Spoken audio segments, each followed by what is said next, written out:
Hey guys, Lost here, and I am playing Hearts of Iron 4, but I'm not just playing that, I am playing a very interesting mod for the game, and that is 1984. It's based off of the book 1984, which I'll actually be reading here in the next couple of weeks in school. So I don't know exactly what the storyline of the original, book takes place, but I have a general idea and premise of what it's about, Big Brother's watching, things like that. So we're going to play it and check it out.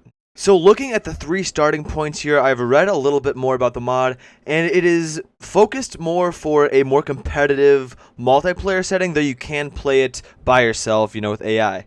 So I took a little peek at the setup of each date, and I am actually going to go with June 1st, 1980, the earliest date. Okay, now taking a look at the countries, I do not recognize any names, so I am actually going to go with the Revolutionary SSR.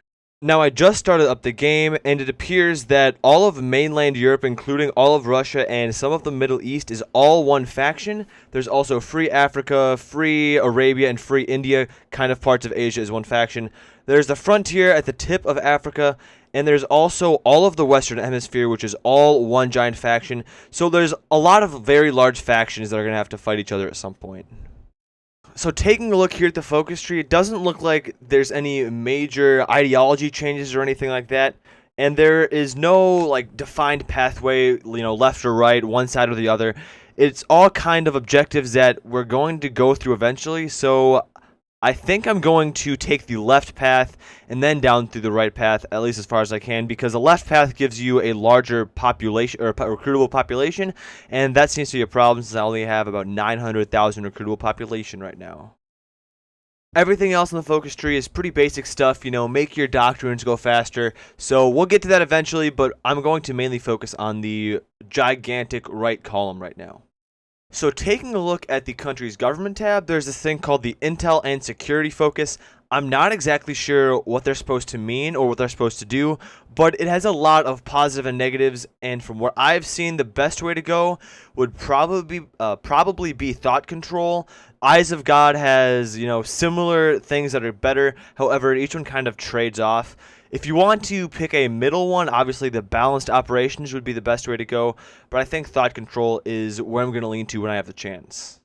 In terms of building equipment, it's pretty basic stuff. There's not a whole lot you can do with it right now. I'm probably going to research more things as time progresses so I can, build up my units. Also, when it comes to recruiting units, all of my units seem to be really, really bare bones. Like, they're just infantry with almost no support with them. So I'm going to have to fix that when I get the chance to. So I have taken care of everything, and here's the first event, Final Indoctrination Notes. Disputed zone nations will create their own faction at 75% world attention. Disputed zone nations lose their disjointed industry modifier once forming a faction, making them dangerous opponents. And you guys can read the rest, I won't read it too out loud. Just some important things that we will have to keep in mind. So I'm kind of taking a look at what countries I will have to deal with here. I am the Revolutionary SSR. This is the Ashland. I'm not exactly sure what the Ashland is. I'm sure I'll figure it out at some point. And I'm recruiting a lot of units here. I'm also building up a lot of factories. So I'm going to look for somebody to go to war with. So it's been about a year in game. I have been building up my military.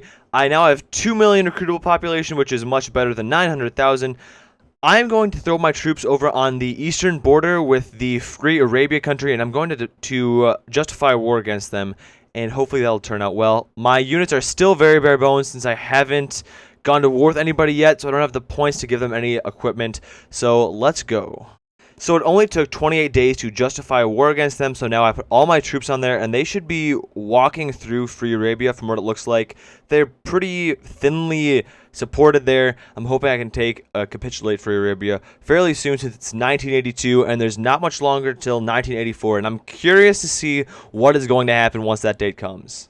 So since I declared war on Free Arabia, I also went to war with Free India and Free Africa. We have started pushing very heavily into Free Africa. There's just a few more cities left to take. So I'm going to grab some of my guys up here and send them down to the final town, hopefully to capitulate Free Africa pretty soon. So here I am playing, I'm pushing my guys down, and out of nowhere, 1984 strikes, and a lot of things happen. I have to pause the game, and countries start going to war with each other. Countries are asking me to join them in their wars and support them and be part of their faction, all this crazy stuff. Just so many messages keep popping up, but it takes a minute for me to finally click through everything and figure out what the heck is going on. And let me just kind of explain. So essentially, every country that is not a part of my faction declares war on me. Everybody in the Western Hemisphere, including the rest of Asia and all the other little middleman European countries that I wasn't fighting, are now going to war with me.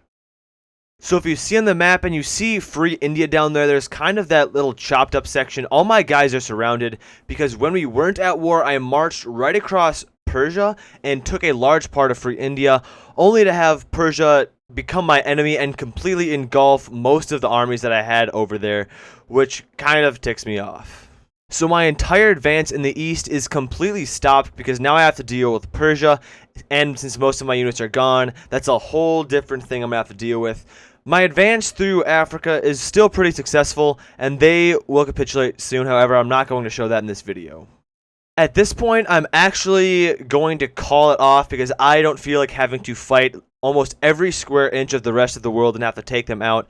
So overall, this mod is a very intriguing mod, having to deal with a lot of large countries kind of all, smashing against each other. I think it's pretty interesting.